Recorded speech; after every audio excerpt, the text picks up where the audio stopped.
we'll move on round this way and come back up to this top of the table, just so that the members of the public also know who's here. Thank you. David McGeoch, Vicar of Glastonbury. Margaret Oakden, I'm the Town Councillor for St Mary's Ward. I'm Susanna Hart and I'm the Unitary Councillor. Loka Bandu, Town Councillor for St Edmunds Ward. Rick Cook, Town Councillor for St Benedict's Ward, Conservative. Lewis Osborne, Councillor for St John's Ward, Conservative. Ian Much, Councillor for St Benedict's Ward, Green. Mike Smythe, Town Councillor, St Mary's Ward. My name's Serena Onudugo. I'm a Town Councillor for St Edmunds Ward. Dave Price, Councillor for St John's. Michael White, Councillor for St Benedict's Ward. Claire Hiscott, Deputy Police and Crime Commissioner for Avon and Somerset. And Mark Shelford, I'm the Police and Crime Commissioner for Avon and Somerset. And I'm John Cousins. I have the honour of being Mayor of Glastonbury at this time. Thank you very much. I'd now like to call Kiona Moon to talk to us. If you'd like to stand by the candle, that would be great. There's a microphone there. And if you could keep it to 3 minutes, that would be great. Thank you very much. Good evening, councillors. My name's Kiana. I'm gatekeeper shaman and sacred activist with a special interest in trauma in marginalised and minority communities. I contribute to women's resource centres and think tanks in the Middle East pertaining to rape and war in conflict zones. I applaud your targets and visions that appear on the Somerset and Avon Police website with regards to domestic violence. But in reality, many of our women and some men walk in fear because the officers you appoint as their main point of contact on the beat lack the depth and breadth of life experience to understand the gravity and complications of domestic abuse, whose fallout is far-reaching. This is often because your officers are not trauma-informed and there is no one unit that covers all aspects of the case. The system appears to be fragmented. This often leaves women feeling unheard, invisible, frustrated and understandably angry. It's important to note that many in trauma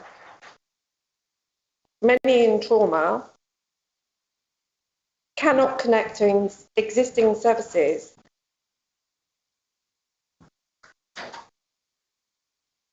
when the gatekeepers to the case, the police moving forward, lack understanding and empathy. They appear too often being met with blanket judgments. I understand you are under-resourced and acknowledge your officers also experience trauma in the line of duty. But given the current climate and that 75% of the population here in Glastonbury is in some stage of trauma, this needs to be addressed as a matter of urgency in the current climate. Thank you. Thank you very much.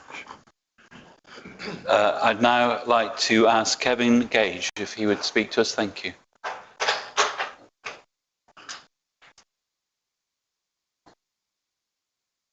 Hello, everybody.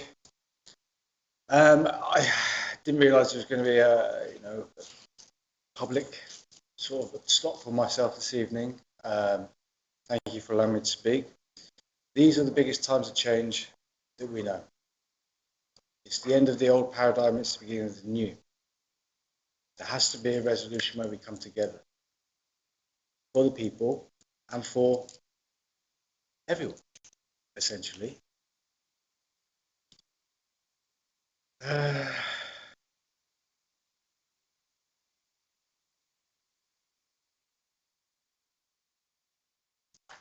It's exceptional times that we're in. We know that we're moving to something new. And we have to come to a resolution where everyone is catered for. It will happen. We just have to work together as one, bringing our resources together, bringing our time together, bringing our energy together. There's a lot to suggest that the toxicity on the outside is what resides within, so we have to do a lot of internal alchemy also. This is really, really important. Whatever we're seeing on the outside is a reflection, a holographic projection of what's on the inside. Whatever toxic, I remember, was it Michelle, the bard, the new bard? She said to her, you know, the toxicity on the outside is a toxicity on the inside. The love on the outside is a love on the inside. Now, this isn't a digression. This is actually talking about how we need to do our inner work so that we can realize, as I mentioned a few weeks ago, that all is one. One is all. It's really important now that we see that every brother, every sister, every man and every woman is our neighbor.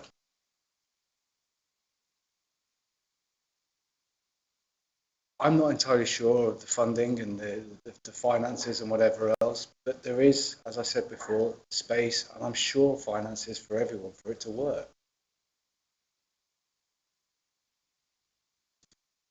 But there is so much onus that we have to release and purge on the inside to make it work. Otherwise, it will just fall flat on its face. It's an inside job. It starts, middles, and ends with the self. In doing so, we unite all energies. And we bring something very special for everyone. Thank you for listening. Thank you. Thank you, Kevin. I'm prepared. So it was again from the heart. So. Thank you. Thank you. So now I'd like to ask Mark Wright to come and speak to us. Good evening. I also wasn't expecting to speak. I am a council tax paying resident of Glastonbury.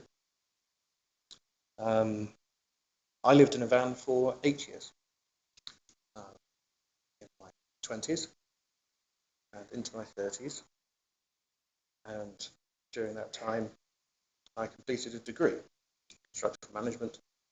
I'm now a professional chartered architectural technologist, and I have grave concerns on behalf of the community and grave concerns personally, as since I've been in Glastonbury for some 6 months now, having only recently become housed after having been homeless for countless years, is I absolutely must state that the members of the travelling community are indivisible from the members of this town.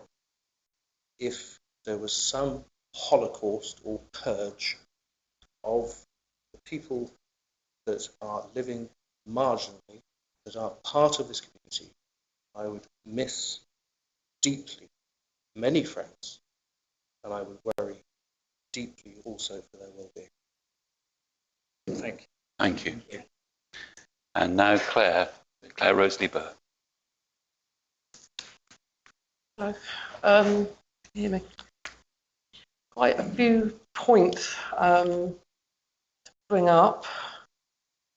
One being last night at the end of the meeting, I feel if there was a situation like that again, I will leave the room and we can address it at a more reasonable meeting, because I felt very intimidated and quite stressed after that situation. I apologise for the mess that has been left. We are trying to get that sorted out. The police are aware of that. The mental health team are aware of that. As far as I know from the people on site, they're not happy with that, because then that puts pressure on everybody else and it makes the area look untidy. So apologies for that one. I'll get this to come up. I found something very interesting on a www.government.co.uk website. like to just state this. Councils are required by law to assess the accommodation needs of all living people in the area. And they are also responsible for, and this includes gypsies and travellers, that's one. On top of that, the planning policy for travellers' sites comes under the Housing Act of 1985, including for those who reside in caravans. And isn't it interesting, I keep going on about money. Local authorities and social housing providers are able to bid through the 11.5 billion Affordable Home Programme 2021-2026 for the funding of new sites. So that's worth looking at. That's on the government website. On top of that, we still don't know where we stand. I've spoken to this gentleman tonight. We need to know where we stand on the Beckery area.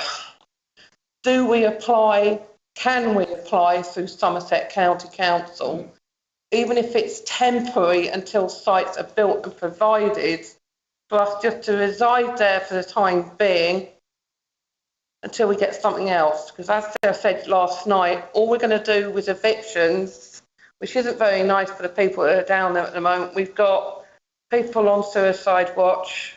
We've had people on suicide watch in the past. We've got mental health. We've got a lot of problems down there, which I have informed Martin Ford and Mag of the problems down there. They've had that through emails with me. John Cousins has had copies of those emails. On top of that, we need to know, and it would be lovely if the Traveller Community Gypsy Council, which is now being set up from different areas, hopefully that will be ongoing. We're trying to set up a website, we're trying to set up an email so people can communicate from different areas, because we've got, like this gentleman said, we've all got to work together now, which I understand. We're not going to please everybody. So it would be nice if we could see the plans that are being made, because at the moment we're still in limbo. We're still in limbo on the Beckery area because people are thinking, do we leave? Do we stay? Are we going to get fined? Are we going to get arrested? Are we going to end up in prison over Christmas? And the last thing we want is that. People on the roads sort of like being homeless again, caravans being taken, property being smashed. We don't want that. We don't want it being another situation, and it was horrible seeing, but it happened on Bridie's Mouth, let alone that happened again before Christmas. I don't want to see that again. So, one, we've got money. I know it's available. The other thing that I would like to suggest, because again, I know that Somerset County Council is applying for 90 houses to go on Common Ward Road. Now, I know that before on Common Ward Road, there was a proposal put in for a site to go down there. We needed 6 votes from council for that proposal to go through. We got 4. From what I know, it was blown out of water. Now, if they can apply for housing to be put down on supposedly floodplain on Common Ward Road, can we then reapply for a site to go on Common Ward Road? That's a non-question. Also, I know that there's another area called, which you brought up last night with a gentleman, which is called North Low Bridge area. Is there any land down there that we can use? We need to know what is common land, what is buildable land, and what we're allowed to apply for. So again, I'm sure there must be a housing land organisation through the town councils, through Somerset, Mendip, whatever, that we could be invited to go and see what the proposals are. Because at the moment, we're being kept in the dark. We're not seeing any of these plans being put into place. You remember, these people are from different areas, different cultures, different groups. So we've got a lot of people that we're trying to keep happy. So until we know what's being put into site, they're the ones that are going to be living on sites. They're not going to agree to anything unless they've got it in black and white and proof. So if we can organise some more meetings, see the paperwork, see the plans, so we can agree as a community and the people, then we can negotiate and hopefully come to some sort of agreement. But we're getting there, so thank you for that. Thank you, Claire. Thank you. Councillors, I asked Connor if he would produce some copies of the police report that we saw last night. So I'm going to hand one on to, yeah, half and half. That's a very good idea. If you'd like to have that, because it may help us remember the issues that we quite like to talk about, some of which we may have heard already from members of the public. So whilst we pass those down, before we begin the meeting proper, as we have the Mayor's Chaplain with us, the Vicar, I wonder whether, David, you would be happy to say a short prayer for us, and would you be happy to light the unity candle? Thank you. What I woke up with this morning.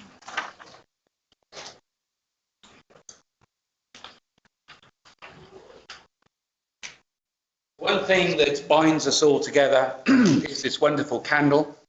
It is the light, and it is the light that shines out of the darkness. So would you all please stand as I light this?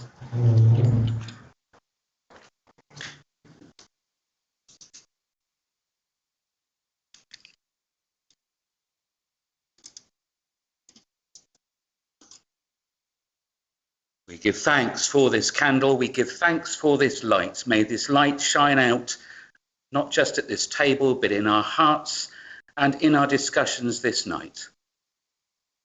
Amen. Amen. I would like to ask you if you could remain standing for us to observe the silent minute and keep all of those in our hearts who are unable to be inside tonight. It's a bitterly cold night, and to think of all those who are not as fortunate as us, and let's hope that we can find some resolution for those as well. Thank you.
Thank you very much, everyone. So it is quite exceptional to have two meetings in a row. So councillors will note we will not have the minutes of the previous meeting, as Connor has informed me they're not ready yet, and I expect that's completely understandable. But we do have the other normal procedures to go through. So Connor, do we have any apologies for absence?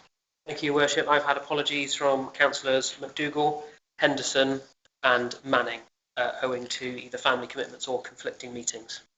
Thank you very much. That was Nick Cottle as well, has got a conflicting meeting at Mendip. Okay, and also councillor Cottle. So thank you very much. We now move on to declarations of interest. There's only one item on the agenda tonight, but if during the conversation and the discussion that ensues, councillors realise that they do have an interest, please let that be known and say just point of order and say I have an interest in. Thank you very much. Item 3, to receive an update from the Police and Crime Commissioner for Avon and Somerset on the force's response to and plans for antisocial behaviour. I think that means plans to, not for antisocial behaviour, but plans to stop antisocial behaviour, of course, in Glastonbury, and whole discussion on the topic. So the focus is very much around antisocial behaviour, but councillors, we received last night a report from the police that had some quite alarming statistics in the crime types descriptions. It was mentioned last night, and I suspect we may wish to touch upon those, especially as they were alluded to in one of our speakers talk to us tonight. So without further ado, I would like to welcome Police and Crime Commissioner and the Deputy Police and Crime Commissioner. Thank you very much for coming here. And I wonder, Mark, if you would like to speak to this. Chair, thank you very much. Can you all hear me? I think it might be worthwhile just starting by saying what a Police and Crime Commissioner does and what a Police and Crime Commissioner does not do. I have 5 major roles. The first is to be the single point of democratic focus for all matters of policing and crime. That means from the front end of policing all the way through the CPS, through the courts process, through prison, and then into probation. And I am responsible, whilst not operationally responsible, I am responsible for that process. So I am the single point of democratic focus for that. As a consequence, I have to write a statutory paper called the Police and Crime Plan, and then I scrutinise the Chief Constable on making sure that that Police and Crime Plan gets turned into tactical operations on the ground. As part of that deal, I have to fund it. About half of that comes from central government funding, from the Home Office and the Treasury, and the other half, well, about 40% comes from local council precept, and there's about 10% that comes from other aspects. I then have to support national policing requirements, and that is in twofold. One is counter-terrorism, and then the other aspect is specific issues like G7, COP26, those sorts of things. And for example, when the Queen died and was in state mourning, I went up to London, I queued for 14 hours, which was terrific, great queue buddies, one from Chicago, one from Edinburgh. Got to the front of the queue, said my goodbyes to the Queen, and as I walked out onto Parliament Square, who should I meet but police officers from Avon and Somerset who were very smiley and smart, and that's the sort of thing, that national police requirement that we have to do. So those are the 5 things the Police and Crime Commissioner does. I took an oath when I was elected not to interfere in operations. So that is specific around what police officers do, and the Chief Constable is independently responsible for operations. That sets the basis of what I'm going to speak to now. I've had a brief from Inspector Matt Reed, who is the local inspector for Glastonbury, on what he briefed you, the council, on his plan for antisocial behaviour. That was both now, what's happening right now, and longer term. And part of the longer term plan is to form a multi-agency committee with terms of reference that deliver a permanent reduction in antisocial behaviour. Because historically, Glastonbury has always suffered from antisocial behaviour. It's cyclical. Clearly, it's around weather dependent, and also other events like particular solstice, etc.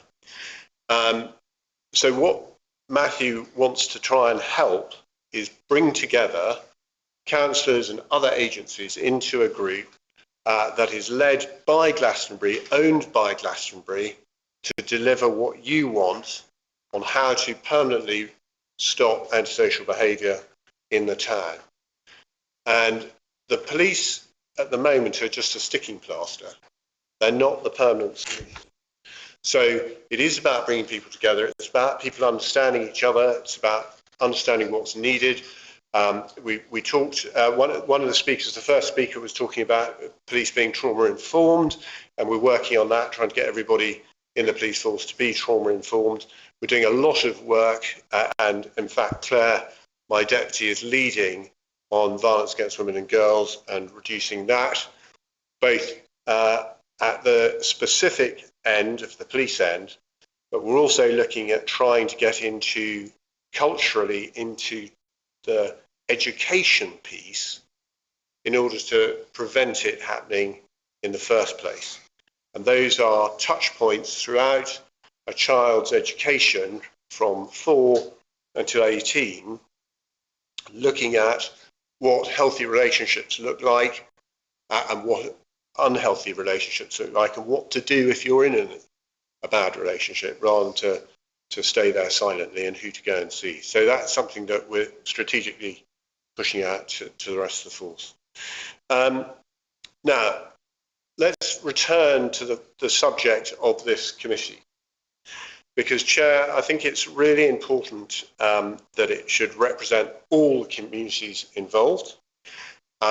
It shouldn't, from my experience of running committees in my previous existence, it shouldn't be too large, and therefore needs to have the right people nominated from the community to be on there to speak, and they shouldn't have all the same group of people. It needs to represent the community as a whole, and it needs to have clear terms of reference, it needs to have a strong chairman, but also it needs to really understand at the end of the journey that you were talking about, sir, what good looks like.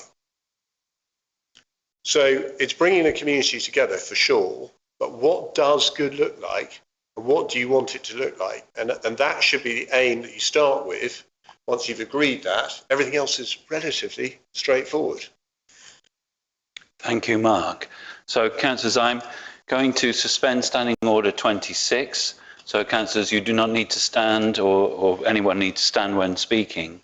I'm doing so because there are a number of non-councillors at the table, and we've already broken etiquette. So, 26 is suspended.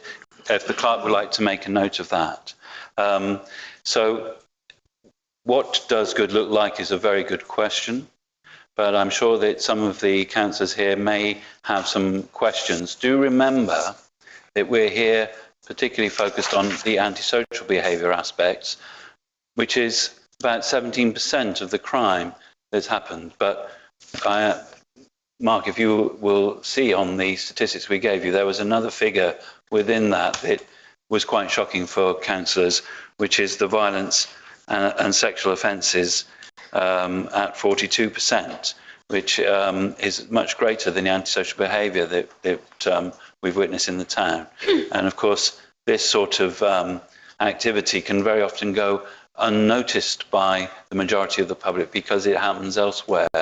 But the impact of it on those victims is obviously serious, and so we may, I think, touch on this as well, if that's all right. But councillors, do you, if you wish to speak, please raise your hand, and we'll take it from here. Connor, do you wish to speak? Or Chair, can I just go back to the subject of violence against women and girls? The figures within the whole of Avon and Somerset are horrifyingly large.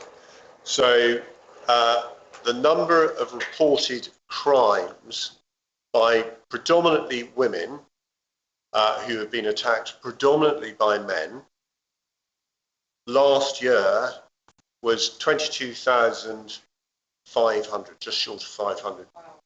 In Somerset. Avon and Somerset. Somerset. So that's the 3 South Gloucestershire constituencies: Bristol, Bath, North East Somerset, North Somerset and Somerset. That is a huge figure. That's 2 in every street, and that's the reported crimes. Now, there's a group of work that has gone on, educational university research, that says that a woman won't report attacks on her by her partner until she's had 50 separate physical instances with the partner. So it's a massive underreporting of the actual reality, which is why we're doing such a lot of work on the front end, the trauma-informed end with the police, but also investing so heavily in the education piece, because we want to stop it happening in the first place. So I'm very happy. Claire is the lead on this. She's excellent at it and knows it. And if you allow her to, she can spend a few minutes talking about that. Well, I'm sure the councillors would be happy for that, but I see two councillors have their hands raised. Would you be happy to just take questions on what you've said already? So, Councillor Can I Hart. ask you two questions? One is that number you gave us. What does that look like as a percentage? So we're looking at whatever it is, 42% in this town. Well, I don't know. I don't know the answer. But if you think of it as 2 events per street, you'll know how many streets there are in Glastonbury. You can count the numbers. Thank you, Councillor Cook. Are there any kind of breakdowns of demographic of what kind of individual males are attacking women and what for? There must be correlated evidence of a type of attack and person perpetrating, surely, yeah? Claire, are you happy to answer this? Well, Claire, if you're happy to speak to this, please do. Just to I'll come to your question, but I just wanted to address the first lady that spoke in the public forum, just to say that all of Avon Somerset officers and front-facing staff are undergoing a training programme called DA Matters. That is a training programme supported by SafeLink, and it's probably one of the best pieces of training I think we've seen in Avon and Somerset Constabulary for a long time. It is trauma informed. It looks at the unseen circumstances. It allows an officer to understand and to explore what coercive control looks like, and it is helping our officers see beyond the physical scars. And so I just wanted to reassure you that we're taking it that seriously, that we are training all of our staff. It is absolutely vitally important that all of our officers that meet victims are compassionate, are well trained, and are trauma informed. So I just think it's really important to get that out there. When it comes to the percentage of crimes, now that's an interesting figure, but at the moment nationally we're looking at between 18 and 20% of all reported crimes are violence against women and girls in some shape or form. So I hope that helps. What was your specific question? If there's any, if you're able to identify at this stage, I mean, that's it's a hell of a figure, 22,000. I mean, yeah. that's a poll for anything. So, to actually identify a way forward with something, yeah, in particular. So there was so far as a model of the type of person that is perpetrating these kind of acts. That's exactly the question I asked when I started the role. And actually, the answer is there is no particular definitive type of person. Particularly, but I mean, a sort of. What characteristics? Connects. Yeah. Oh, right. Yeah, there's another one. Abusers and perpetrators come in all shapes and sizes, sure. backgrounds. Yeah, but there must be something that is common. The majority of perpetrators will also have been abused or experienced some sort of trauma as a child.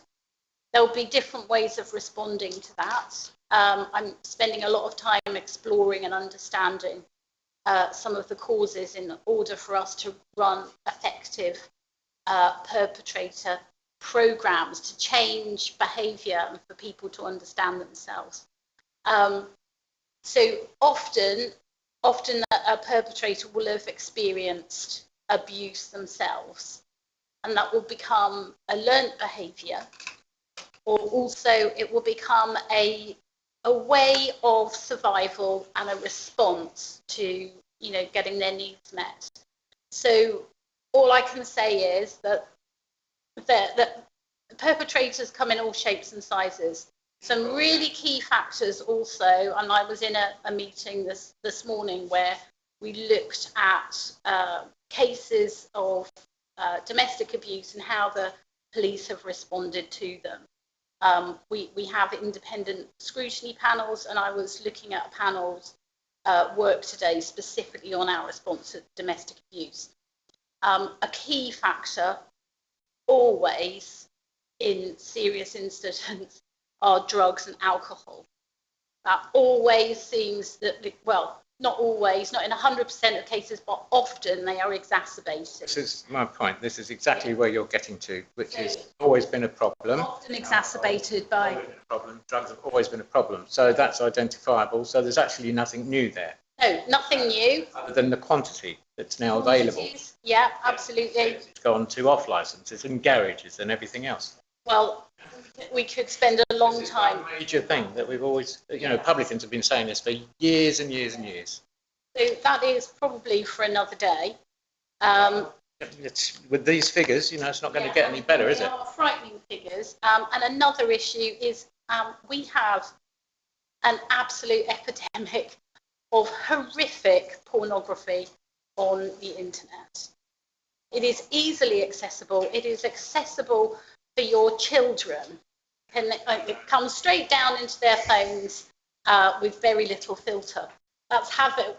When I'm talking to the services that look after victims, is a significant influence. So there are a number of influences. We're doing a piece of research this winter with some of our local schools and with the police on whether we're seeing not just alcohol-related incidents, but the stresses caused around some of the financial hardships that people are facing at the moment with inflation. We're looking at whether that's a factor. And bizarrely, national football national football tournaments have quite a significant effect as well. So what 60 years now. Yes, but what we've got is a triple whammy. We've got a triple whammy this winter. Okay, we've got a World Cup in the winter, which we never have. We have Christmas, and we have an energy and inflation crisis. So when you put drugs and alcohol into that, into already stressed families, it's not really surprising that we're seeing some problems. But hopefully that gives you a picture. Well, that gives you a picture of what we're looking at, and it's the same thing that it always has been. Absolutely, there's a lot of factors that are providing access, opening up access to all those problems has created the problem. Thank you. I hope that gives you a picture. Thank you. And I think that one of the things that I think I heard you say at the beginning is it's predominantly men who are the perpetrators. Is that right? It is 95, if not more, percent male perpetrators. And I, if I may, Chair, the reason we say it's predominantly men, because there are very few, but there are instances of female domestic abuse on males, and there are instances of male on male. There may be female on female. I'm not familiar with the figures if there are, but it's the biggest number is male perpetrators on female victims. Thank you. So I think that we've talked about this aspect of something that we've recently has come to light for the council. Tonight we're talking about antisocial behaviour, which is a much more visible thing within our community. And the statistic around that is 17% in the recent statistics that we've seen. So this was highlighted at our council meetings, and this is what the inspector and the superintendent came to talk to us about. We've had the suggestion from the inspector of forming this multi-agency committee, which I think is a very useful way forward, and the council supported that. What we haven't talked about much are how that committee might look, which is maybe something we could touch on tonight, and also some of the to help both Police Crime Commissioner and the Deputy Crime Commissioner understand a little bit more about our experience within the town in relation to these issues, And I know particularly, David, that you would like to speak to this too. So perhaps we could deal with the first one, the first one second and the second one first. So our kind of lived experience of this and our thoughts on that. Serena. This is a preliminary to the discussion, but I notice in the stats that they separate antisocial behaviour from public order. And I was wondering exactly what the definitions are of the two and why they're separated. Because if you add the two together, it actually becomes quite a high figure. Thank you. I wonder whether you could speak to this. Well, I speak to it to say I'm not the expert, and therefore I can't comment on it, because I have a gut feel for what, but I don't know what the dictionary definition that the police used differs between the two of them. So we can find out, we can get you the answer. Thank you very much. So David, would you like to speak? Yeah, I would. As probably the councillors have debated and listened and talked about over the months, in particular around the churchyard of St John's, which for those who are not initiated in this, it's in the centre of the High Street, and it has been a problem area for years, but in particular it's been a huge problem this year. We've had probably every possible incident of antisocial behaviour outside the church that you can imagine, whether it be abuse, whether it's in terms of sexual abuse, whether it has been drug taking, whether it's been knife crime, the list goes on. And the church has had a really bad name for this, and the general kind of feeling of the town up until perhaps 2 months ago was the vicar and the people of the Church of St John's have been doing nothing about it. The reality is that most of the volunteers at St John's Church are over the age of 70, and they have been permanently intimidated, and I say it very strongly, been very intimidated by a small group of people outside the churchyard who, as you said earlier, tend to be fueled by drugs and alcohol. Now, we are very, very empathetic, I do say that very strongly, to those who have addictions, but there is that fine line between accepting an addiction and trying to work alongside that addiction to somebody threatening you with a knife, spitting in your face, or being generally abusive, alongside the fact that people feel that the church is doing nothing at all. So that's just the scenario and the context. So we did take this to the police on a very regular basis. They rightly said to us that we must ensure that we log everything that goes on. There was a huge problem with dialing, I think it's 101, and I gather that that is slightly better than it was. But when you have to wait 40 minutes just to get through, you give up the will to live, let alone try and report something. So a 75, 80-year-old is not going to hang around on a mobile phone that they don't find particularly easy to use at the best of times, and I am, of course, generalising here, and they walk off. And what that means is, walking off, is that actually the church then is closed rather than open. And again, putting into context, St John's Church, rightly or wrongly, is a debate to be had, but we have received over £750,000 from the Heritage Lottery Fund to reorder our church so that it can be used by the community. It is there for the community and with the community. And yet, many occasions during the summer, we've had to keep our gates locked rather than open. The Heritage Lottery Fund are fully aware of the situation here. We are still monitored by them for another 7 months, and frankly they're pretty unimpressed too with the way the town have reacted, because we can't use it as a community space as we hope to. Of course it's there for services, but it is there for the community, with the community, and all of us working together, as the gentleman said earlier.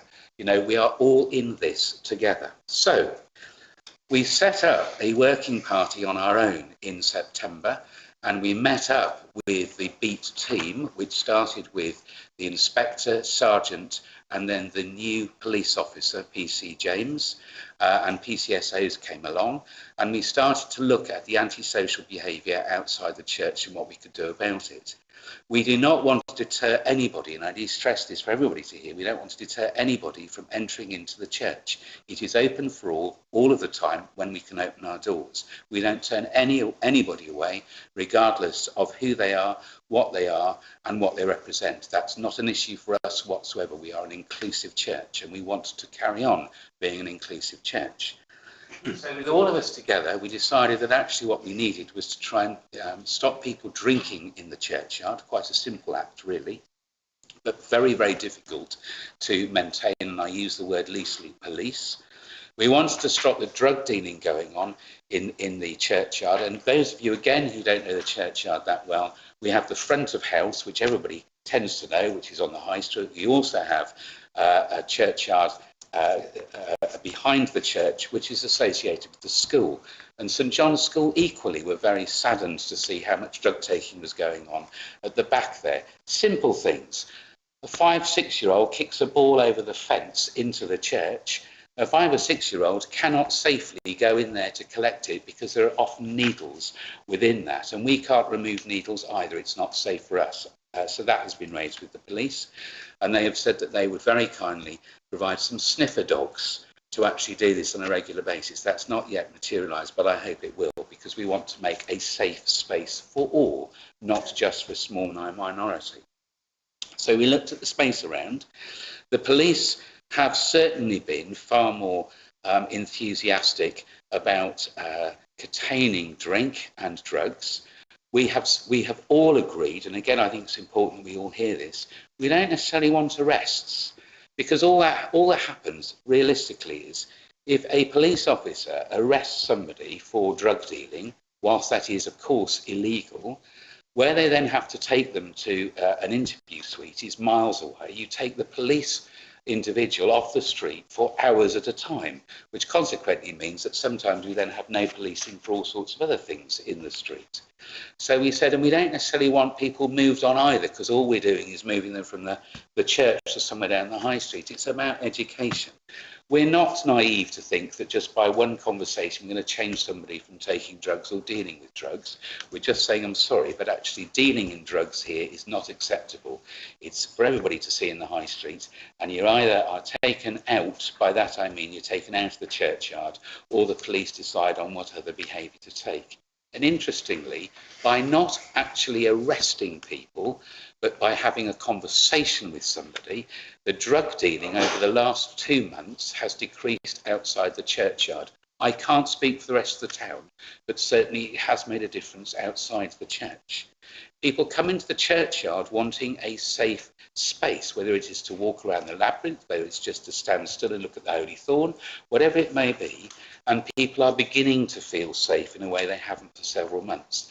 And I want to really be an advocate for joint working, that, you know, it's not a case of just take somebody out, take them away and throw away the key. It doesn't work. It doesn't take people off drugs and alcohol. I used to be a social worker before I was a priest here in Glastonbury, so I'm fully aware of the history of drink and alcohol, drugs and alcohol in the area, and mental illness. Equally, we have also acknowledged that the majority of the minority outside the churchyard have a mental illness. And we all collectively acknowledge that there is a weakness with mental health and well-being, not just within the town, but nationally. And that's something I hope that this group might start to look at. People are very ill. And that's why the church does not want to be the centre of turning people away.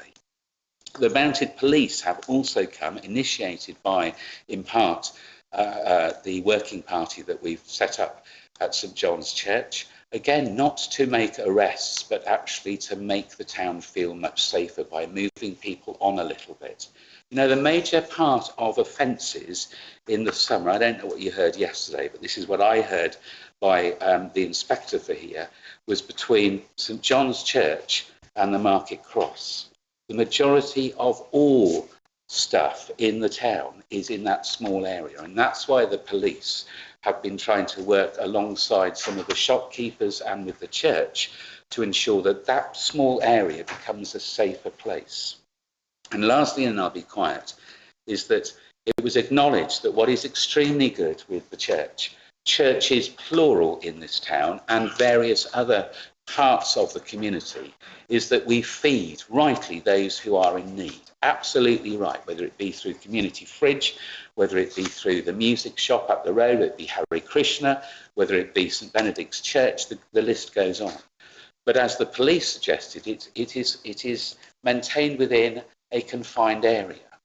Actually, when we asked the question about what does good look like, I would suggest that what good look like, with us all in it together, is that those food situations still continue, because sadly they will be needed for a very long time to come.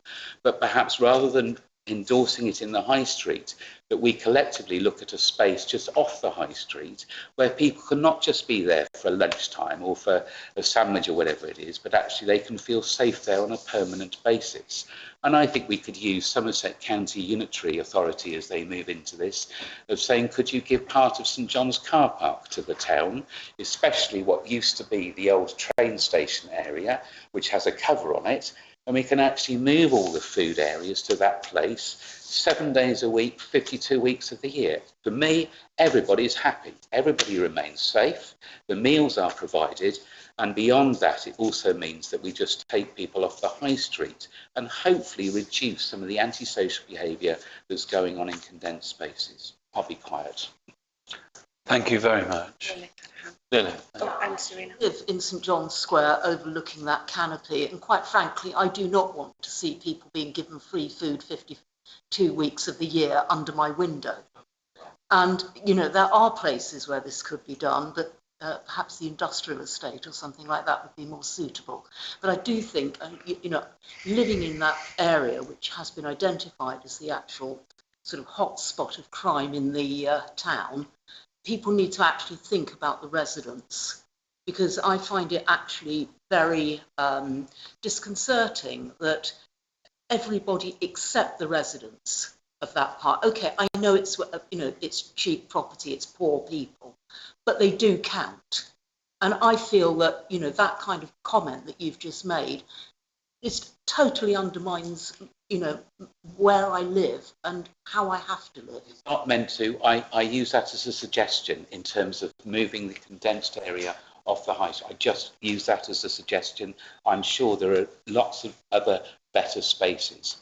Just a suggestion, not a it must happen. What's suggested is we used to have a nightclub down Silver Street. I think that's been empty for years. Just at the back down Silver Street. That's one area that we could possibly use. If not, I'm sure there's other derelict areas that we could probably look at on and off the high street. One of the reasons why I said what I did is that we have asked those who have caused the antisocial behaviour in the churchyard, what is it you would like? And they've all said the same thing, apart from the obvious of, well, I need somewhere to deal drugs. That's not what they've said. They've just said, we need a space. We just want to be together in a space. And maybe that is our starting point. Where do they go? Thank you. I see a number of councillors wishing to speak. So, Councillor Serena Ronnie-Dougal. Yes, now I remember a few years back we did have a space. It was a Lawrence something or other trust. Robert Barton Trust, which was in Silver Street, allowed people to come, get cups of tea, have a shower, wash their clothes. And basically by looking after themselves, being looked after, it helped their self-esteem to be better. It made them feel more comfortable. And I think that whilst we had the Robert Barton Trust, the level of antisocial behaviour did actually go down a bit. It certainly, I don't remember it being the major problem that it has been since the pandemic. Now, I do remember a major problem back in the 80s, and that then led to the railings being put up around the churchyard and the gates being closed, because we didn't have the railings in the early 80s, but then there was a problem and the railings got put up. Then we had the Robert Barton Trust set up, and that everything seemed to get much better then. So I'm in total support of, by looking after homeless people, by looking after people with mental illness, by looking after the people who have the problems, the abuse and so on, and helping their self-esteem, so we help to reduce the antisocial behaviour. And I'll fully support that. Thank you. So, point of order, I was a trustee of the Robert Barton Trust. I do need to mention that. We have Mike Smythe. Yeah, just to reflect on what Serena's just said, I also remember the Robert Barton Trust and what good work it did. And it did lessen the problems in the high street at the time. I do also remember David's idea about the railway shelter when food was distributed at that very point, although it might not be the best place. But I do agree that we need somewhere else. I also agree that the drink problem on the high street is very much an influence on the antisocial behaviour outside St John's Church, and I'm wondering whether that whole drinks licence that the Co-op have should be withdrawn. That would be a big way forward in reducing the problem. Also, it wasn't such a problem when Turning Point had an office here at the old library. That's unfortunately moved to Frome, and since that time we've been inundated with Bristol's problems and their own problems. And also, just a caveat to all this, all around this table have to remember that it's not only the homeless who are causing antisocial behaviour or are using these facilities of free food or going to the Co-op and buying drink and making a nuisance. It's many of the people, the poorer people in town with social pressures, which Elif described, that in that area, that they're using those facilities and also causing a problem. So it's not like an us and them. It's, as the gentleman said, we're all in this together. So whether we live in a van, whether we're lucky enough to have some kind of home, or whether we're homeless, we all have to work together, and it affects us all. And like the situation where Rick asked for, is there a common denominator with the problem of violence against women? Well, there isn't. Like David said, it can come from any direction, and it's the same with antisocial behaviour. It can come from any direction. And it's often associated with poverty, yes, because the people feel more social pressure, and often they're self-medicating. If they're not on prescription drugs, they go out and buy drugs of their own, or they drink alcohol. It's a self-prescription thing. And yes, most of these problems do revert back to the childhood trauma. And they're all hurting. All these people are really hurting. Whether they live in a van, whether they live in a house, or whether they're homeless. If they're showing these symptoms, they're really hurting. So we have to remember that. Thank you very much. Councillor White. Thank you. So some of my points are coming back to David. So when I was doing my science degrees, I was up in Bangor, and I worked in alcohol and drug rehab thing and the night shelter, which was like frontline nightmare, night after night. So I was there as staff. The people I was coming across mostly, we had hospitals, for example, could deal with mental health, but they had no facility for drug stuff. The drugs places had no facility for mental health. Those were the people on the street all the time. It was absolute sort of nightmare. And so I understand fully what you're saying. I'm in the church most days, as you know, and talking to the people.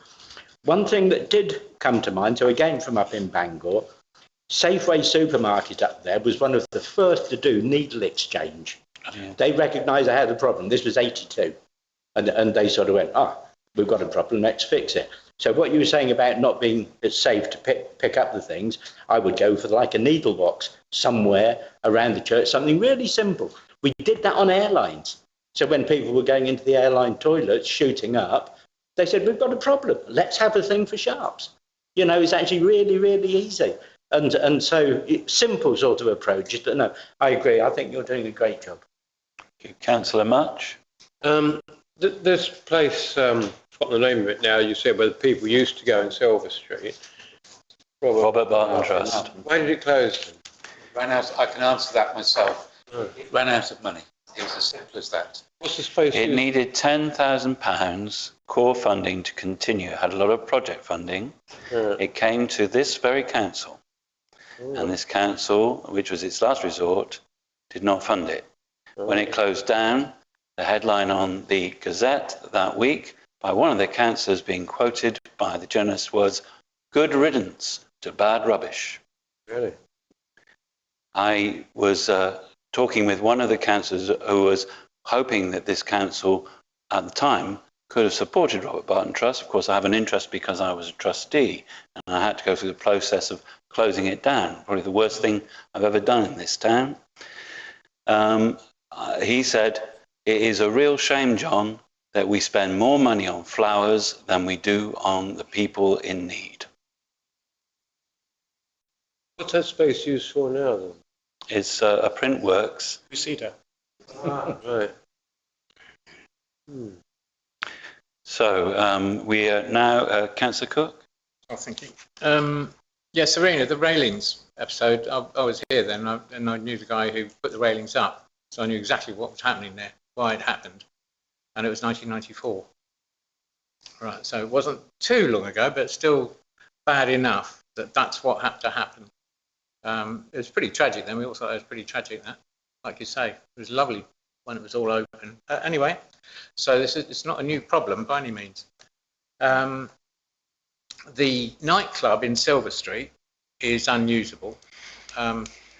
It was I took it on with 6 other guys for, I think we had it for about a year, and all we got to do really was strip it out. We had an opening party, and immediately the residents went absolutely haywire because they didn't want a nightclub kind of atmosphere there again.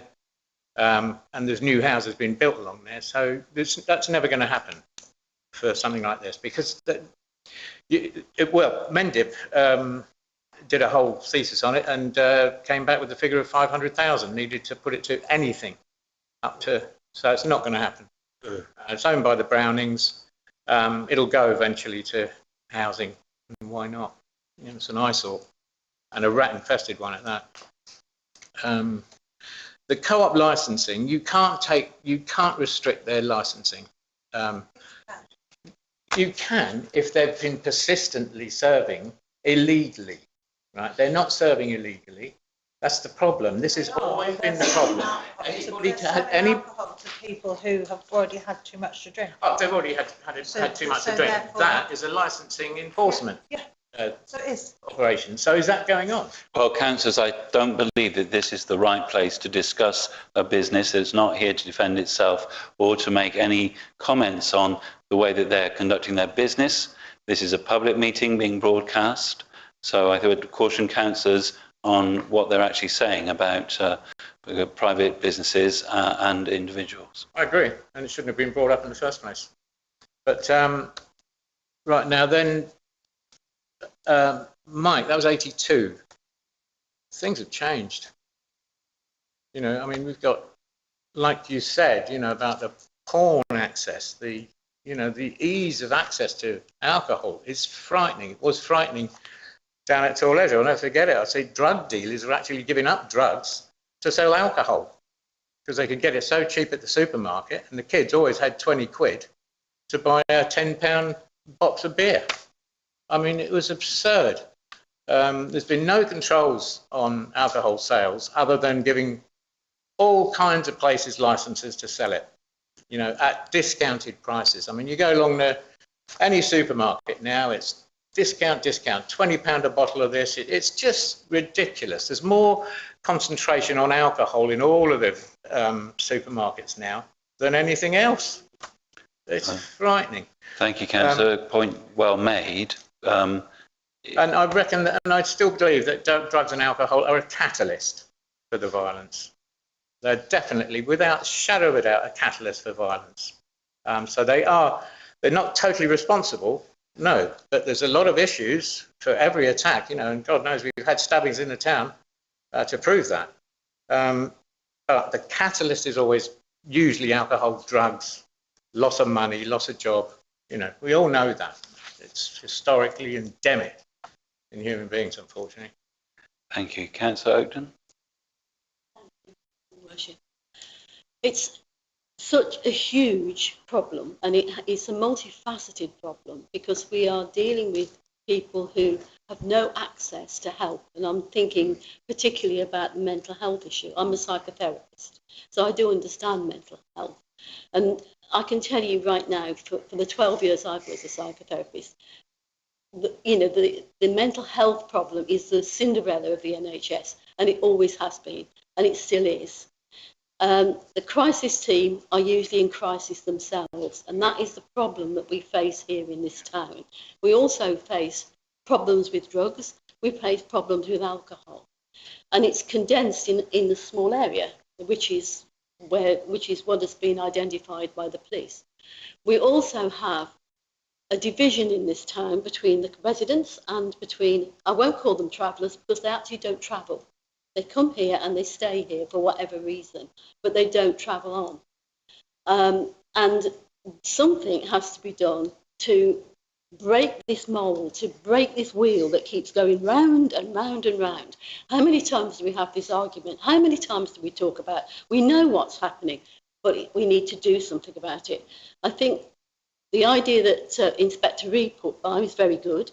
I think it needs to have everybody in it, not just councillors, it needs to have a representative from the travelling community, representative from the residents.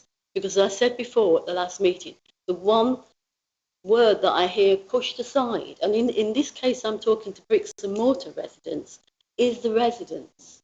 And they have rights too. You know, and the people who work in the cooperative have the right to come to work without being assaulted. That is their right. Human rights cuts both ways. We can't just have one person, one section of the community that feels that the human rights is their prerogative. It most certainly is not. And the human rights is actually what is called a selective right. It isn't an absolute right. So if you break the law, you lose your rights. And it's as simple as that. That's what the law says. Look it up. But what we are faced here with is something where we have to do something about. And I think maybe one of the reasons that we as a council could look for or explore is some lands that may be available for people to actually put a site on. And that seems to be, we're talking and talking around it, but where is this land? Is it somewhere that we have ourselves in council that we can use? Because we are surrounded by the moors. There is no place to build. Councillor, are you speaking to a place where the people committing antisocial behaviour could go? Yes, well, anybody that is homeless or needs a place where they can be safe. And let's face it, you know, people will respond with violence if they don't feel safe. That is my experience. If people are frightened, they will become defensive. And that is a real problem that you have to overcome. I'm not sure what the answer is. I really don't. But I do know we have to work, all of us, together, without prejudice, looking at the facts. You know, is this a fact? Is this something we cannot put up with? Is this a fact we can deal with? So I'm not giving you any solutions. There aren't any. But I'm saying that we need to probably look at this from a different angle to the one we've been looking at for so long. Thank you. So, Deputy Mayor? Thank you, Your Worship. Yes, I was going to bring up mental health as well, absolutely. I think one of our first council meetings, I passed a motion about us having training, and most of that training was actually going to be about mental health and identifying mental health, and actually a lot even about our traveller community and mental health and some people, what they come with, but also the people inside of our community. We have an extreme town area of deprivation here. I mean, you'd never really notice it. You walk up the high street and it's all glitter and fairies. But actually it hides, you know, so much that we got £23 million from the government to help sort it out. And there are some extraordinary projects that are being put forward. People have given up their time. They've volunteered to put these projects together. Mental health is a project that is going to be taken forward in a very holistic way as well. It's not just a rotating doorway. They're actually going to be doing a kind of a plethora of services, if you like. But I think, I mean, I know that NHS mental health, 2 out of 3 services have dropped out of crisis. You know, we are in an economic crisis as well as an ecological crisis. I know a lot of the traveller folk, the ecological crisis affects them dearly. There's an awful lot of depression out there, and as well as deprivation. I think focusing on a place, coming back to having a warm space inside that is theirs.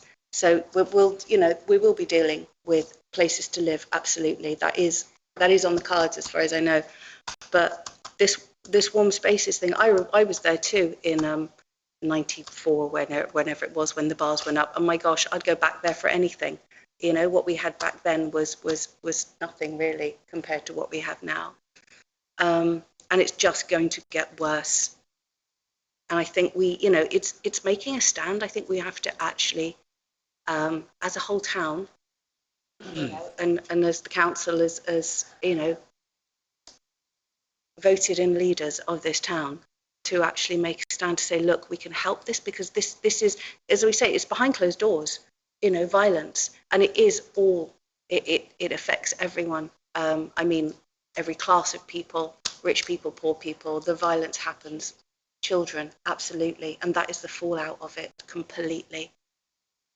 Yeah, I don't know many people actually who haven't suffered in silence with this. So yes, I think, really concentrate on getting a warm spaces, getting somewhere where it's actually theirs, they can call theirs, and we can show the town that actually we do care. There is a space, it's there. People go to the high street because that's where they always know, because they know they're going to meet someone. It's like us, when we were kids. We would go to a park where we knew all the kids would hang out. That's just what it's become. And we've just got to get something different. But in that place, we have provision, we have mental health provision, we have AA, we have actual things that can steer people. I know young women in this town who started off, a little bit wayward, a little bit wild, met someone and is now completely hooked. And their house is an open house. And this happens because there was no one there to stop it. There was no one there to say that it's not right. So if we have somewhere, actually, and we can have a little bit of an influence on it, basically. But yeah, I would support that. Thank you, Indra. Lilith? Where, I think Clive, who was a councillor, said about it to me a long time ago. There is land which is owned by this council, which was actually purchased for housing, which is now earmarked for allotments. No, we've never purchased land for housing. But is there any land owned by this council that could be used? There's a piece of land next to the Butler Carnival sheds that we own, which was bought for allotments, and that is something that the council was asked by the district council whether it would consider using that piece of land as a temporary site for alleviating some of the issues in the town. Well, I've suggested to Mendip District Council that they should come back and suggest it again to this council, because it's been 6 months since we had that vote, and it's something that we would review. We have designated that land towards allotments, which is one of our duties our only duty as a council is to provide allotments. But we have, in a greater sense, we have a duty to house people and to deal with this antisocial behaviour. Oh, I don't disagree with you at all, Councillor. I don't disagree with you at all. So it is something worth revisiting. I agree. It's a shame that we don't actually own more land, because it in some ways that the land that has been mentioned isn't particularly the right area because of the flood zoning for housing, but it could be a good site for a temporary site. Yes, I'd like to propose that then. I think that what we could do out of this meeting is ask the clerk to contact Julie Reader-Sullivan or Liz Lyshan at Mendip District Council, both of them, to ask Mendip if they would still like us to consider that piece of land as a temporary site, because there are, of course, things that Mendip are doing through the town deal and other places that they're looking at the moment, as has been reported to us. But I think it would be a very useful thing as a recommendation from this meeting that we approach Mendip, those two people, Julie Reader-Sullivan as the officer and Liz Lyshan as the councillor, to see whether they would like us to reconsider that piece of land. And if they would, that can come back to a full council meeting and be on the agenda. Does that be okay? Councillors, I'd just like, we don't need to formally approve that, but is that something that I will suffice that we'd be happy to reconsider.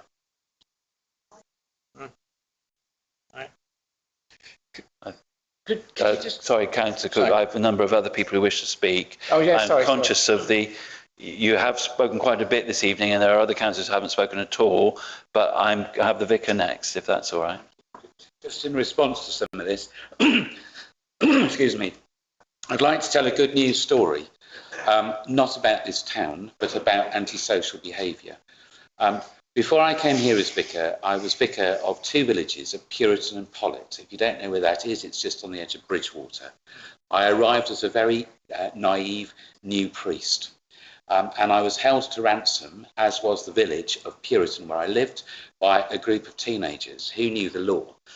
They knew that actually they could do certain bits of antisocial behaviour under the age of 17. And the moment they were 17, they got into serious trouble. The police were constantly coming into the village.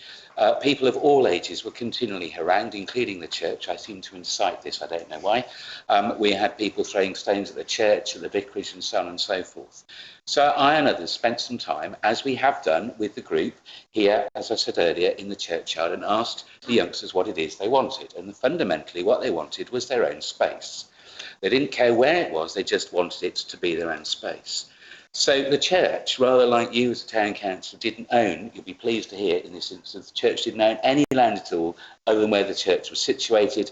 It had a working graveyard, so funny enough, we couldn't use that space. So instead, we went to the local community, and the local community was mainly farmers. And we said to the farmers, you are also being harangued by all sorts of difficulty with youngsters. Any ideas what you could do? And just on the outskirts of the village, and it literally was on the outskirts, it was walking distance for all young people, a farmer said, I tell you what, I will lend you this land to the local community for 5 years and see how it goes. That's great, we said. What do we do once we've got the land? So it happened to be a time of a general election. So all these would-be possible MPs knocked on my door and gave their spiel. And I said, all I want from you, please, is to deliver a porter cabin from somewhere, I don't care where, in order that we can put it on this field and you can just give it to us and we'll hand it over to the youngsters. Well, I won't say which particular party provided it, but they certainly got my vote that particular year. And they went to County Council and said, you've got a load of empty buildings stored up here. Have you got a porter cabin that you can loan Puriton Parish Council or indeed the church? Yes, yes, was the reply. They delivered it onto this farm building. And we handed the keys over to a particular youngster who seemed to lead this group and say, this is yours. If you trash it, it's up to you. It is still going to this day, and I've been here 14 years. And it solved the problem overnight. It didn't solve all sorts of other things that we started to talk about this evening, but we start with a space. And I think I'm hearing very loudly that the Robert Barton Trust, which was slightly before my time, was a space that people felt safe and they could be themselves. And for me, that is the starting point. And whilst it's great that we might have a piece of land that we own, there are lots of people in this town who own land. And we could actually knock on their door and say, you know what, is it possible that we could borrow, whatever it is, this land for a period of time and try it out? It doesn't have to be a piece of land that we may or may not own, is my point. Thank you very much. I'm conscious that there are a number of councillors who haven't said very much, so I would like to just offer the floor to them. Councillor Locobandu, Councillor Price. I don't think you've said anything tonight. Would you like to say something?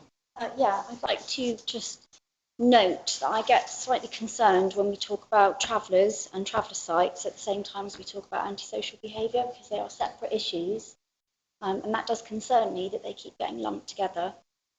I think lots of things that have been said tonight have really highlighted the complex reasons for the antisocial behaviour on the high street, and I won't repeat them, but it's clear that it's not just one thing or two things. It's very complicated, and I think we've got a serious lack of services.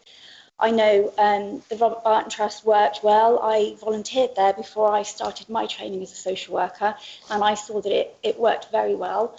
It was a very safe space for people to go. People could get their post delivered there, people could do their laundry there, people could have showers.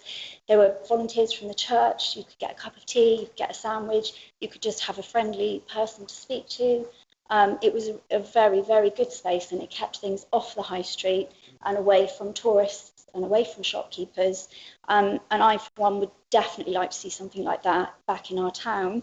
And I do hope that St Dunstan's House, although that project is going to be a little bit of time, for us to get to a usable space, I do hope that some of the services that we do need in town, for example, needle exchange, places for people to come and get contraception, lots of different things could be provided from that space, and I think will be.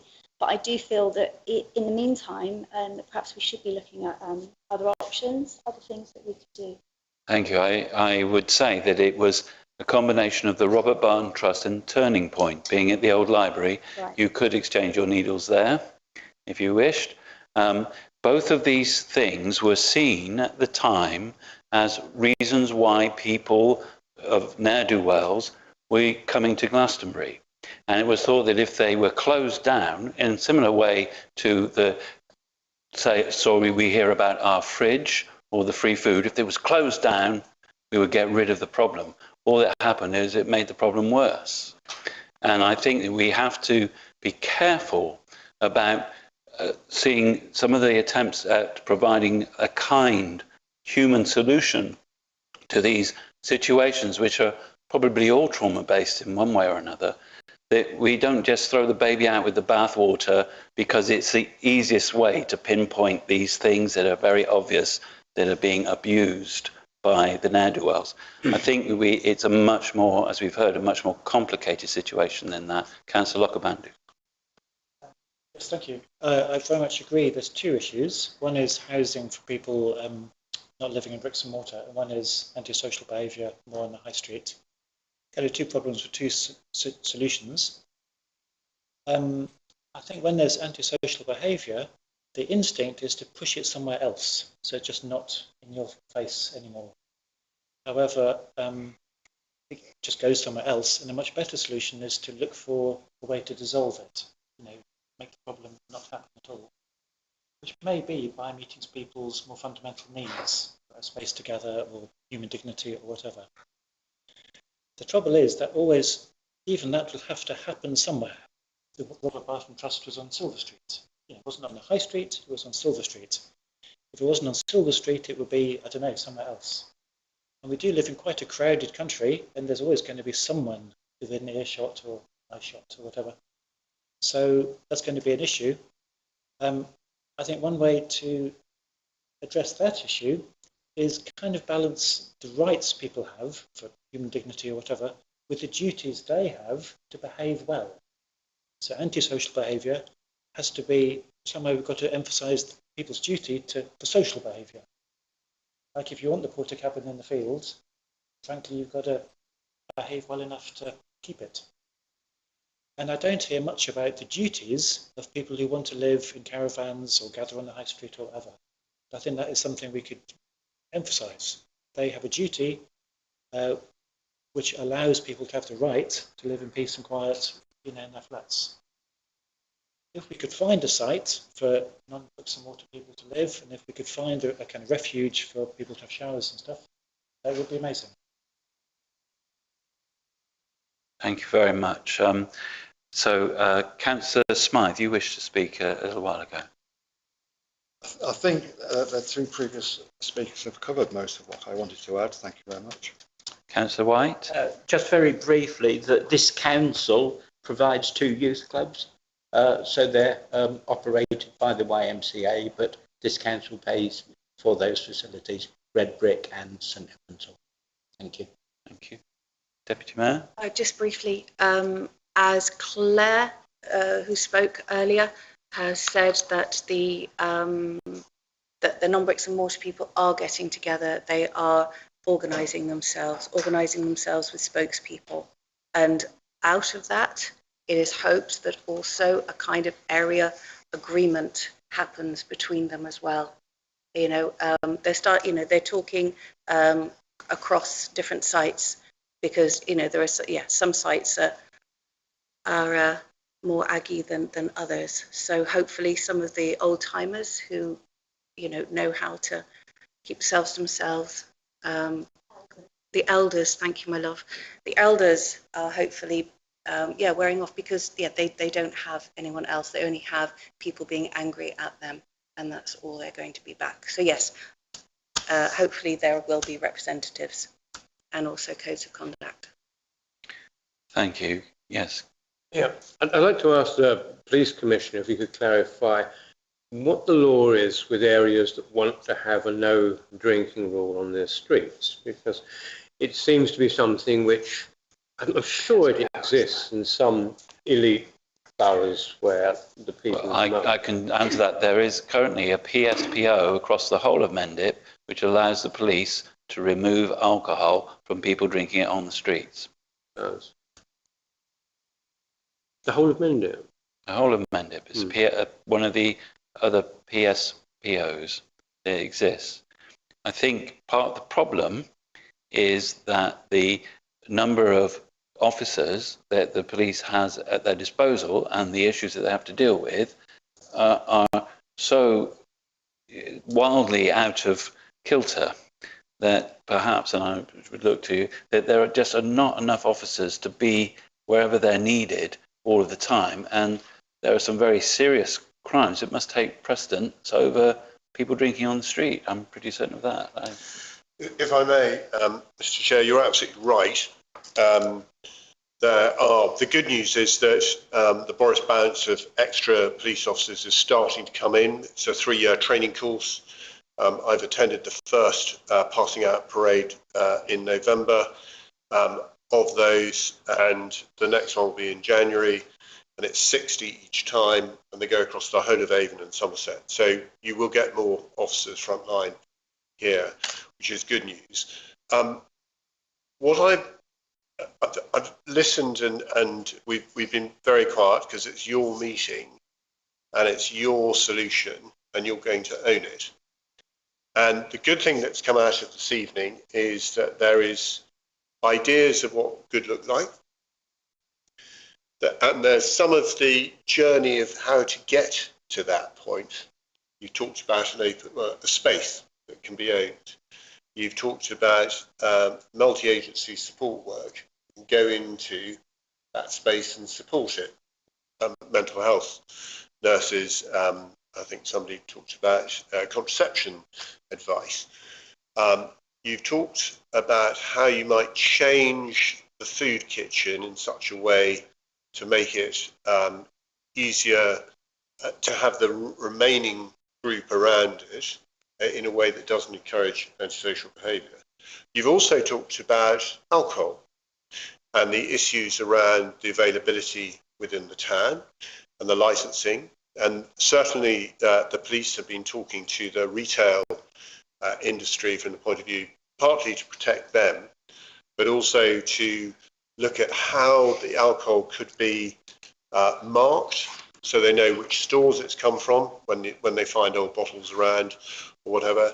They've talked about not selling single bottles because that encourages antisocial behaviour, and also about moving the alcohol from those front easily stealable shelves and putting them in a more difficult place for people to steal within the shops. And I've walked around all your shops that sell alcohol and spoken to all the shopkeepers as well. Also about different glasses and being marked from pubs as well. So that will reduce some of the antisocial behaviour, because the police will then, and you, the council, will know where it's come from because it'll say on it. And then you can work with that particular place.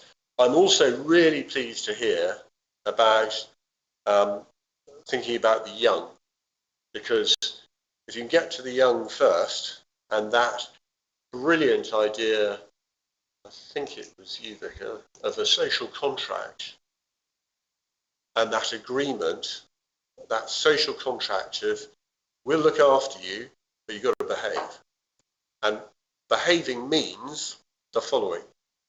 So in your terms of reference, in what good looks like at the end of this, you need to come to an agreement. I say you need, it's absolutely up to you, but you need to come to an agreement about what good will look like at the end of this and what those certain pieces are on your journey to get there, that has to be agreed and explained to the young and to all of the other people.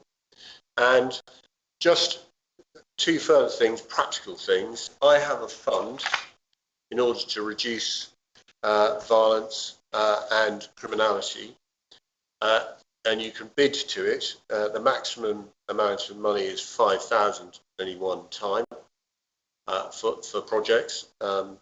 I'm part of the trustees for it, and so if you are going to bid into that, I've got 3 of those types of funds. If you're going to bid in, please let me know so that I can just make sure that people look at your bid properly. And the second thing is, please encourage everybody to report any crime and antisocial behaviour. You spoke about how difficult it is on 101. I absolutely agree. And just as an aside, because Avon and Somerset is the top police force in the country for answering 999, the unintended consequences of that is we have to answer 999 for the Met at least once a week, and also for one of the other Southwest forces at least once a week. Those people who answer that, the same people who answer our 101, and that means we don't have many people answering 101. So I would commend anybody who wants to report online, on the 101 online piece. And if you want to report anonymously, and some people may only wish to report, please report to Crime Stoppers. And you're likely to have a much faster response than on 101. And it's totally anonymous. And you can also report crime in action, and there are very good ways and connections between Crime Stoppers and the police to try and deal with the crime in action. Mark, you've mentioned about people reporting crime. Is there a direct correlation between crimes being reported and the number of police that we may see on the street? Yes, and that's in two ways. There's the acute issue where we would flood an area with police officers, an operational manoeuvre group would come and deal with it. And then there's the other piece about your neighbourhoods. Your neighbourhood police force are incredibly important to preventing crime, and they do 3 things. First of all, they reassure the residents that the police are there, and they're there to keep them safe. Secondly, they act as a deterrent to the ne'er-do-wells of whatever type of crime they might be committing. And the third thing is they pick up intelligence from the people by talking to the people of the residents about what's going on, because they know. You guys know, and you know as councillors, when you talk to your ward and your residents, they know everything. And that's why you are incredibly useful. And when I have my councillor forum, my councillor crime forum, please come. Parish councillors, town councillors, county councillors are all invited. Please come to it. And then you meet all the local police officers and you get to talk to the neighbourhood teams. Thank you, Mark. Do you let all the parish clerks know about your council crime forum? They've sent the letters out. Do we receive that, Conor? I believe, Your Worship, yes, it does ring a bell, and there's I believe this council is meeting on the next date that I received an invitation for. I can check and circulate, but there was definitely a clash of dates. Thank you. So, councillors, I think we've been debating now for over an hour and a half the situation, and I'm conscious that actually we have within the process moving forward the idea of this multi-agency committee, multi-agency group, which I think is a very good idea. 2016, the Vicar and myself made the front page of the Gazette calling for a large sort of spate of antisocial behaviour, trying to address that in some way and get the town back for the people, rather than it being run by a group of people who were making life hell for many. Those, I must say that those people, the people who were involved in making their life hell for many people, were known residents who lived in houses And I'm sure many people can instantly think of one family that would spring to mind. But David and I set up a similar group, a multi-agency group, and we looked at the issues. And we had people from all different services there, including fire and police, social services. It was a very good group, and it actually resolved some of the issues. One of the things that came out of that was this very question of somewhere where the people who are causing antisocial behaviour could go. It was outside of the centre of the town, and a space was actually located for them and offered to them. But it was too far out of town for them to go to. And so I think that's something, if this group meets, that it should bear in mind that somewhere like the Robert Barton Trust, which dealt with many different issues, was near the town centre but off the town centre. And it had its own contained space which enable people to go in and be off the streets completely. And that may be worth remembering. So we will need to move forward with convening that group.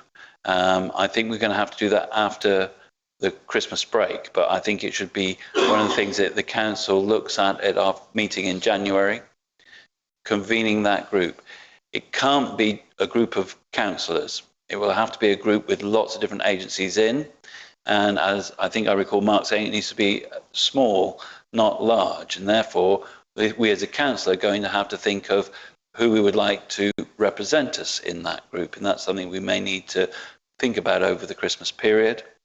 And we could also come to that meeting with some ideas, the other agencies and the other groups in the town that should be represented on that group. And I think if we could compile that in our January meeting as well, that would be a very useful thing for us to do.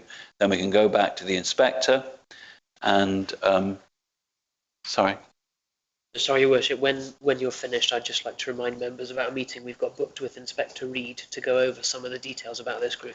That might be the very meeting. Tomorrow evening at 6 p.m. in this room. Line where? A little bit too soon to go over some of the things I'm just suggesting there, but we can. Well, the inspector had a number of questions how councillors might want this, right. not councillors on the group, but how they might want the group to work. And he's sent a document with the questions he'd like to explore.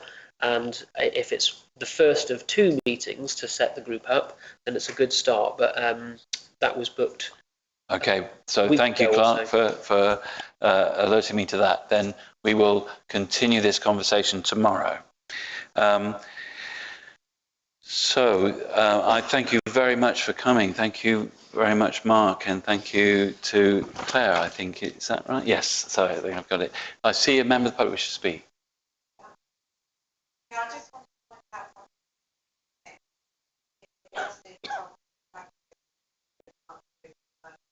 Very vulnerable community, both here and internationally, just through a misunderstanding of perspective.